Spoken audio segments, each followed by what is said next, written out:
नमस्कार दोस्तों, राधे राधे। अरुण सेमवाल और स्वागत करता हूं आपका अपने YouTube चैनल अरुण शिक्षा अकेडमी में। दोस्तों, आज हिंदी ग्रामर का हमारा ये 14वां सेशन चल रहा है। इसमें हम संज्ञा परिचय देने वाले हैं। संज्ञा के बारे में भेद, उदाहरण एवं मोस्ट इंपोर्टेंट एमसीक्यू पर बात करने वाले हैं। कौन कौन से एमसीक्यू जो है वो बार बार हर परीक्षाओं में पूछे जाते हैं, कौन कौन से इसके भेद होते हैं, संज्ञा किसे कहते हैं, ये सब हम विस्तृत चर्चा करने वाले हैं। इससे पहले अगर चैनल पर नए हैं प्लीज चैनल सब्सक्राइब जरूर करें। प्यारा सा कमेंट करते हुए इस सेशन में आगे बढ़ेंगे। और इससे पहले के सेशन नहीं देखे हैं तो वो भी जरूर देख लीजिए, क्योंकि ये संपूर्ण हिंदी व्याकरण का हमारा सीरीज चल रही है। और अगर आपको व्हाट्सएप ग्रुप से जुड़ना है तो आप नीचे लिंक दिया हुआ, आप वहां से जुड़ सकते हैं और टेलीग्राम से भी आप जुड़ सकते हैं। चलिए वीडियो स्टार्ट करते हैं। संज्ञा की परिभाषा, भेद, उदाहरण एवं प्रश्नोत्तर, इस पर हम चर्चा करने वाले हैं। 14वां हमारे पाठ चल रहा है। सबसे पहले जान लेते हैं संज्ञा किसे कहते हैं। संज्ञा की परिभाषा क्या होगी? किसी व्यक्ति, वस्तु, स्थान, गुण, जाति, भाव, क्रिया, द्रव्य आदि का ज्ञान कराने वाले शब्द या नाम को संज्ञा कहा जाता है। यानी संज्ञा क्या है? संज्ञा अगर चीज है वह क्या है? नाम हो जाएगा। ठीक है, संज्ञा नाम को कहा जाता है। यानी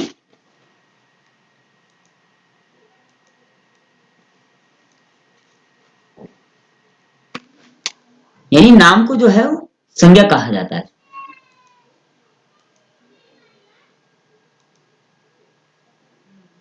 संज्ञा के कारण हम किसी वस्तु, व्यक्ति, स्थान और जाति के बारे में सही जानकारी प्राप्त कर सकते हैं। इन चीजों के बारे में हमने चर्चा की थी। वस्तु, स्थान, गुण, जाति, भाव, क्रिया, द्रव्य आदि के नाम को संज्ञा कहा जाता है। ठीक है, उदाहरण की बात करते हैं। जैसे सीता, हमने क्या कहा? संज्ञा क्या है? संज्ञा एक नाम है। ठीक है, जैसे सीता हो गया, ये नाम हो गया, व्यक्तिवाचक संज्ञा है। आगरा, आगरा क्या है? आगरा एक स्थान है अथवा स्थानवाचक आ गया। पुस्तक, पुस्तक क्या हो गया? वस्तु हो गई। और सोना क्या हो गया? क्रिया हो गई। ठीक है, सोना क्या है? एक धातु भी है। क्रोध क्या है? एक भाव है। ये दिए गए सभी नाम संज्ञा के हैं, जिसके कारण हमें किसी के बारे में जानकारी मिलती है, उसे संज्ञा कहते हैं। ठीक है, संज्ञा की उत्पत्ति कैसे हुई है ये भी जान लेते हैं। संज्ञा की उत्पत्ति सम उपसर्ग ज्ञा धातु से। सम का मतलब होता है सम्यक, और ज्ञा का मतलब होता है ज्ञान, यानी जानना, सम्यक रूप से जानना, सम्यक रूप से ज्ञान प्राप्त करने वाले को संज्ञा कहते हैं। संज्ञा के भेद के बारे में बात करते हैं तो संज्ञा के प्रमुख 3 भेद होते हैं। ठीक है, लेकिन कुछ विद्वान जो है इसके 5 भेद मानते हैं। अर्थात तो मुख्यतः जो है 3 ही भेद होते हैं। कौन से? व्यक्तिवाचक संज्ञा, भाववाचक संज्ञा और जातिवाचक संज्ञा। ये 2 जो है द्रव्यवाचक और समूहवाचक, ये अन्य विद्वानों ने जो है इस पे भी चर्चा की कि ये भी जो है संज्ञा ही होती है। तो कुल मिलाकर के हम 5 भेद भी इसके निर्धारित करते हैं। अर्थात संज्ञा के जो है वो 5 भेद माने जाते हैं। चलिए इस पर विस्तृत चर्चा करते हैं। अभी भी चैनल पर नए हैं प्लीज चैनल सब्सक्राइब जरूर करें। आगे बढ़ते हैं। सबसे पहले बात करते हैं व्यक्तिवाचक संज्ञा। व्यक्तिवाचक संज्ञा क्या होती है? ऐसी संज्ञा शब्द जिनसे किसी एक ही व्यक्ति, वस्तु, स्थान, विशेष का बोध होता है। विशेष वस्तु, स्थान आदि का बोध होता है व्यक्तिवाचक संज्ञा। जैसे हम बात करेंगे अमेरिका, एक विशेष स्थान है जिसे सभी देश परिचित है। या हम कहेंगे सचिन, सचिन तेंदुलकर, तो सचिन तेंदुलकर को जो है वो सभी जानते हैं। अब हम उसको नहीं कहेंगे, माना कोई गांव का व्यक्ति है और वो प्रसिद्ध नहीं है तो वो विशेष नहीं हो गया। तो विशेष वस्तु, स्थान, जाति, भाव आदि के नाम को कहा गया। ठीक है, व्यक्तिवाचक संज्ञा। जैसे नेपाल स्थान है, हिमालय सभी जानते हैं, दीपावली सभी जानते हैं, ईद सभी जानते हैं, आदि वगैरह। तो ये आगे व्यक्तिवाचक संज्ञा। इसके अगर अन्य उदाहरणों की बात करते हैं तो स्त्री पुरुषों के नाम के बारे में, जैसे मोहन भी संज्ञा है, भागवत, रमेश, सीता, ये क्या होगी? संज्ञा। दिशाओं के बारे में बात करें तो उत्तर, पूर्व, पश्चिम, आग्नेय आदि, ये क्या होगी? ये भी क्या हो गया? व्यक्तिवाचक संज्ञा। महासागरों के बारे में, नदियों के बारे में अगर बात करें, नर्मदा, गंगा, जमुना, सिंधु, रावी आदि, ये क्या होगी? संज्ञा होगी। महासागरों के बारे में बात करें, प्रशांत महासागर, भूमध्य सागर, अरब सागर, ये भी क्या है? ये भी संज्ञा है। देशों के बारे में अगर बात करें, भारत, पाकिस्तान, अमेरिका आदि, ये क्या है? संज्ञा है। पर्वतों के बारे में अगर बात करें, हिमालय, सतपुड़ा, अरावली, तो ये क्या है? ये भी संज्ञा है। विशेष नगरों के बारे में बात करते हैं, दिल्ली, अजमेर आदि, राजस्थान, गुजरात आदि जो है, ये क्या है? संज्ञा है। समाचार पत्र की बात करते हैं, अमर उजाला, दैनिक जागरण, पत्रिका, दैनिक भास्कर आदि, ये क्या है? संज्ञा है। पुस्तकों की बातें करें तो रामायण, मेघदूत, कुरुक्षेत्र आदि, ये क्या है? संज्ञा है। दिनों के बारे में अगर बात करें तो रविवार, सोमवार, मंगलवार, बुधवार, गुरुवार, शनिवार, शुक्रवार, ये क्या है? संज्ञा आ जाएगी। महीनों के नाम के बारे में अगर बात करें तो जनवरी, फरवरी, मार्च, चैत्र, वैशाख, ज्येष्ठ, आषाढ़, ये क्या है? ये संज्ञा है। ग्रह के बारे में बात करें, पृथ्वी, सूर्य, चंद्रमा, मंगल आदि, ये क्या है? संज्ञा आ जाएगी। त्योहारों के बारे में बात करें, होली, दीपावली, ईद, दशहरा आदि, ये क्या है? संज्ञा। तो कुल मिलाकर के ये जो है, ये व्यक्तिवाचक संज्ञा के अंतर्गत आती हैं।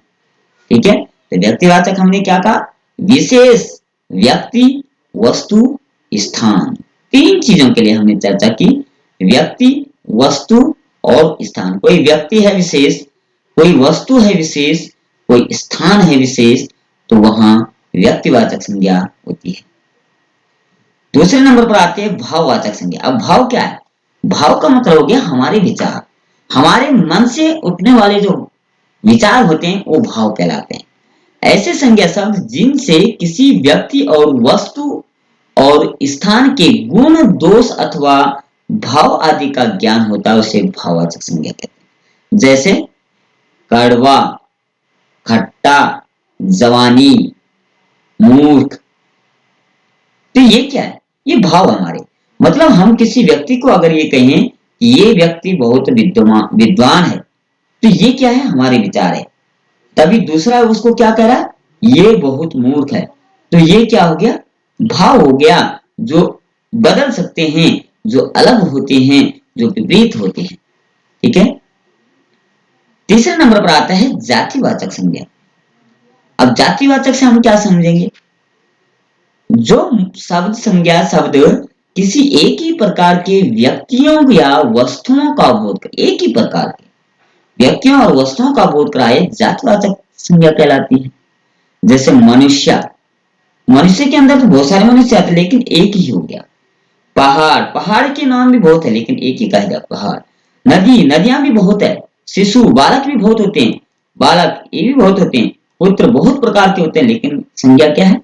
पुत्र हो गया। सेना, ये क्या होगी? ये आदि क्या है? जाति है। ठीक है। आगे बढ़ते हैं द्रव्यवाचक संज्ञा। तो द्रव्य का मतलब क्या समझा? द्रव्य का मतलब है, द्रव्य संज्ञा से उन द्रव्यों या पदार्थों का बोध होता है जिन्हें माप तोल कर सकते हैं किंतु गिन नहीं सकते। माप तोल किया जा सकता है, गिन नहीं सकते। माना अगर किसी धातु की बात करते हैं, सोना, सोना को हम माप तोल सकते हैं, लेकिन उसके कण को गिन नहीं सकते। चांदी को माप तोल सकते हैं, गिन नहीं सकते। तांबा को माप तोल सकते हैं, गिन नहीं सकते हैं। पीतल को माप तोल सकते हैं, गिन नहीं सकते। जैसे तरल पदार्थ में भी आता है, माना पेट्रोल है, उसको गिन नहीं सकते कितनी बूंद है, लेकिन उसको तोल सकते हैं। दूध, दही, पनीर, घी, तेल, डीजल, जूस आदि वगैरह जितने भी लिक्विड पदार्थ होते हैं, तरल पदार्थ होते हैं, इनको गिना नहीं जा सकता, इनको तोला जाता है। जो नाप तोल होता है, द्रव्यवाचक संज्ञा कहलाती है। अब बात करते हैं पांचवें नंबर के आती है समूहवाचक संज्ञा। अब समूह का मतलब क्या समझा हमने? संगठन।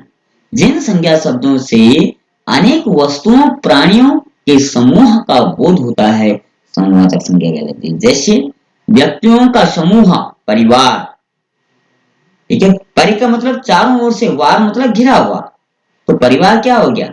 उसमें बहुत सारे लोग होते हैं। संघ, बहुत सारे लोग होते हैं। सेना, एक टोली होती है। झुंड, बहुत सारे लोग होते हैं। भीड़, बहुत लोगों की होती है। वस्तुओं का समूह, बहुत सारी वस्तुएं होती है। गुच्छा, बहुत सारे फूल होते हैं। पुंज, बहुत सारे फूल। ढेर, ईंटों का ढेर, पत्थरों का ढेर, तो उसमें बहुत सारी श्रृंखला, तो इसमें बहुत सारी कड़ियां होती हैं।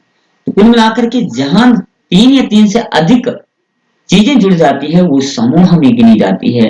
विद्यालय हो गया, क्लासरूम हो गया, परिवार हो गया, ये सब जहां अधिक लोग होते हैं वो समूहवाचक संज्ञा कहलाते हैं। तो कुल मिलाकर के 5 संज्ञाएं हमने आपको बताई और 5 ही प्रकार की विशेष होती है। ठीक है, संज्ञा यानी नाम। तो ये तो थी इसकी विस्तृत। अब हम इससे संबंधित कुछ इंपॉर्टेंट एमसीक्यू आपको बताएंगे। उससे पहले आप तक चैनल पर नए हैं तो चैनल सब्सक्राइब जरूर करें और आगे बढ़ने से पहले दोस्तों के साथ शेयर जरूर करें, क्योंकि ये सेशन हमारी विशेष सीरीज चल रही है। इससे पहले एक सेशन नहीं देखे तो वो भी देख लीजिए। चलिए वीडियो आगे बढ़ाते हैं। पहला क्वेश्चन होगा, आजकल भारतीय पहनावे बदल गए हैं। इस वाक्य में पहनावे को कौन सी संज्ञा दी गई है? पहनावा कौन सी संज्ञा हो जाएगी? व्यक्तिवाचक, जातिवाचक, भाववाचक? तो इसमें हो जाएगी, ये ऑप्शन इसका सही हो जाएगा, पहनावा जो है वो व्यक्तिवाचक संज्ञा हो जाएगी। ठीक है, बात करते हैं प्रश्न नंबर 2 की। कौन सा शब्द भाववाचक संज्ञा नहीं है? मिठाई, चतुराई, लड़ाई, उतराई। तो मिठाई जो है वो भाववाचक संज्ञा नहीं है। बाकी चतुराई, ये बहुत चतुराई कार्य करता है, ये बहुत लड़ाई करता है, यहाँ बहुत उतराई है, तो ये भाव है। मिठाई का मतलब ये सबका एक ही भाव रहेगा मिठाई, लेकिन चतुराई में किसी के भाव अलग हो सकते हैं, किसी के अलग हो सकते हैं। जहां विपरीत होते हैं वो क्या हो जाएगा? भाववाचक संज्ञा। यानी विचार बदल जाते हैं, लेकिन मिठाई को सभी मिठाई बोलेंगे, उसको खटाई नहीं बोलेंगे।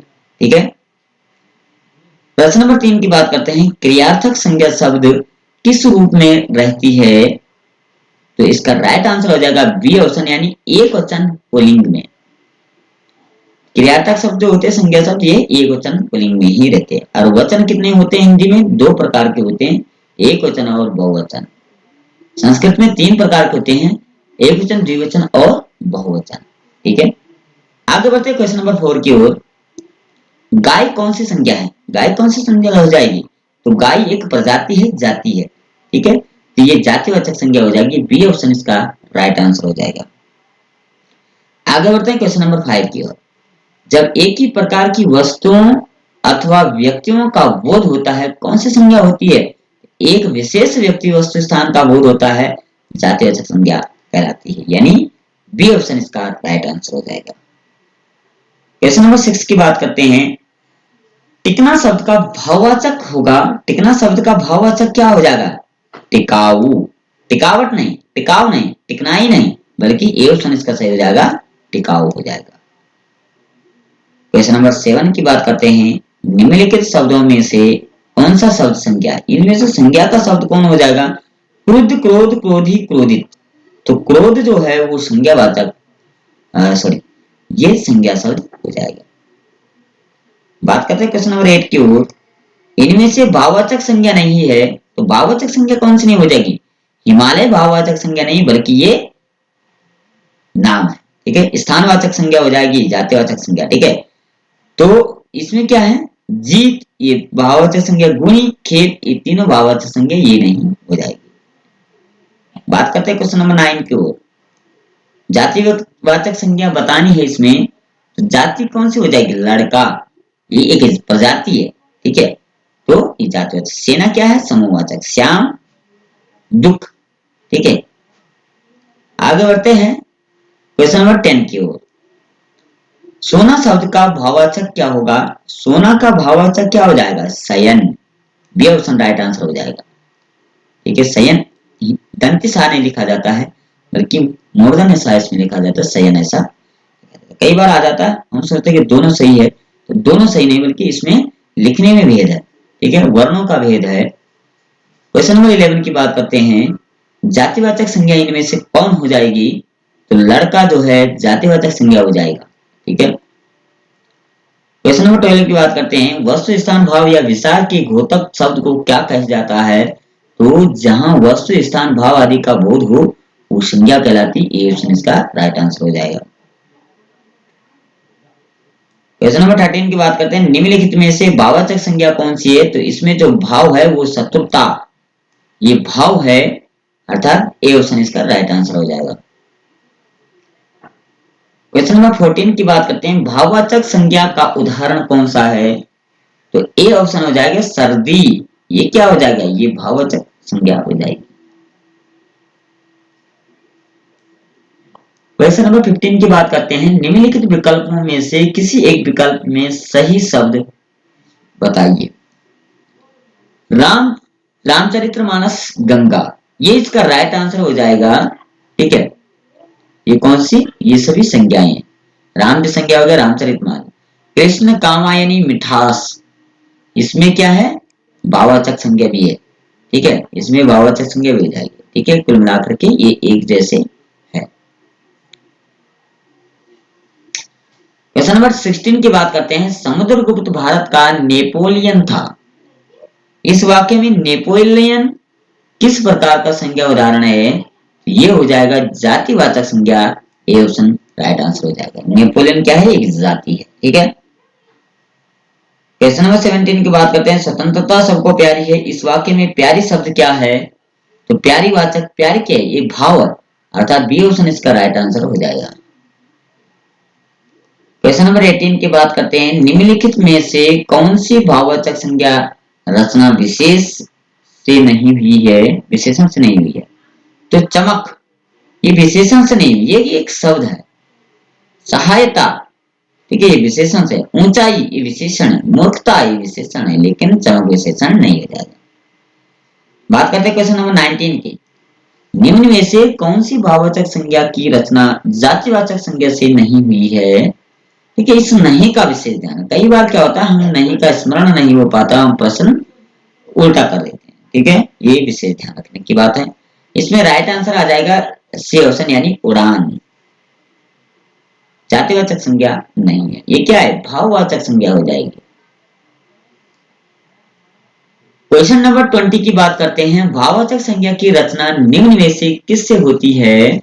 तो ये होती है क्रिया से भी होती है, जातिवाचक संज्ञा से भी होती है, विशेषण से भी होती है, अर्थात इसका राइट आंसर आ जाएगा डी ऑप्शन सही हो जाएगा, उपरोक्त सभी से। क्वेश्चन नंबर 21 की बात करते हैं, निम्नलिखित में से कौन सा शब्द पुरुषवाचक संज्ञा नहीं है? पुरुषवाचक संज्ञा नहीं। अब अधिकतर ये घुमाव वाले क्वेश्चन जरूर पूछते हैं, नहीं का विशेष ध्यान रखना है। वह, आप, हम, कोई, तो कोई जो है ये पुरुषवाचक संज्ञा नहीं है। ठीक है, ये भाववाचक में आ जाएगा। क्वेश्चन नंबर 22 की बात करते हैं, निम्नलिखित में से कौन सा शब्द संज्ञा नहीं है? शीघ्र, अपनापन, निकटता, स्वास्थ्य, तो ए ऑप्शन इसका सही आंसर हो जाएगा शीघ्र। क्वेश्चन नंबर 23 की बात करते हैं, आजकल हर शहर में रावण पैदा होते हैं। ये कौन सी संज्ञा है? ये है आपका नाम मात्र, यानी जातिवाचक संज्ञा हो जाएगी। क्वेश्चन नंबर बात करते हैं 24 की, पर्वतों के नाम किस किस के नाम पर आते हैं जो स्त्रीलिंग पर्वत के नाम के अंतर्गत आते हैं? तो ये आ गई व्यक्तिवाचक संज्ञा, वेंडी के। ठीक है, right answer B option. Question number 25 की बात करते हैं, नदी संज्ञा का कौन सा भेद है? तो नदी संज्ञा का हो जाएगा जातिवाचक संज्ञा, ए ऑप्शन राइट आंसर। बात करते हैं क्वेश्चन नंबर 26 की, यमुना किस प्रकार की संज्ञा है? तो यमुना हो जाएगी व्यक्तिवाचक संज्ञा के अंतर्गत आती है, वस्तु, स्थान, जाति। यही कहा था, वस्तु, स्थान, जाति। ठीक है, नदियों के नाम भी हमने ऊपर गिनाए थे, तो वो उसी में आ गया। बात करते हैं क्वेश्चन नंबर 27 की, कौन सा शब्द भाववाचक संज्ञा? तो इसमें से मिठास जो है वो भाववाचक संज्ञा आ जाएगी। बात करते हैं 28 की, कक्षा शब्द हिंदी व्याकरण के अनुसार संज्ञा के भेदों की किस श्रेणी में आता है? तो ये आता है आपके संज्ञा के भेदों की किस श्रेणी में आता है? तो ये आता है आपका व्यक्तिवाचक संज्ञा। ठीक है, बात करते हैं क्वेश्चन नंबर 29 की, किस विकल्प में व्यक्तिवाचक संज्ञा है? रामायण, ये व्यक्तिवाचक संज्ञा हो जाएगी। इस महासेशन का आखिरी क्वेश्चन हमारा होगा क्वेश्चन नंबर 30। किस विकल्प से जातिवाचक संज्ञाएं ही है? किस विकल्प में जातिवाचक संज्ञा? तो ये